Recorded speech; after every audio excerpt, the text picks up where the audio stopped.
Mister Fahad ایک business tycoon تھے، چھوٹی عمر میں ہی بزنس کا کام شروع کر لیا اور بڑی دل جمی سے اپنی محنت کرتے رہے، اور ہر دفعہ جب کوئی صحت کی بات کرتا تو ان کا یہی ریزن ہوتی کہ ابھی تو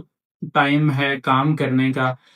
سٹریس جو ہے وہ بڑھتی گئی کام کی، جس سے کارٹیسول لیولز جو ہیں وہ بہت زیادہ تھے، موٹاپا جو ہے وہ بڑھتا گیا۔ دفتر میں جو چیز اویلیبل ہوتی وہ کھاتے، اس میں عموماً جو ہے فاسٹ فوڈ کی چیزیں شامل تھیں، پیزا، برگر اور بریڈ وغیرہ، سینڈوچ، یہ چیزیں عام چلتی۔ اس کے علاوہ ہر آنے والے کے ساتھ چائے پی جاتی، ایک چائے کی جو پیالی ہے وہ 100 کیلوریز تک انرجی دیتی تھی۔ یہ سارا کچھ جو ہے ایک سال میں بلڈ نہیں ہوا، یہ 15 سال سے 20 سال کی جو ڈیوریشن ہے اس میں انہوں نے آہستہ آہستہ اپنا ویٹ گین کیا اور پہنچ گئے 145 یعنی 145 کلو تک پہنچ گئے۔ اب ان کا چلنا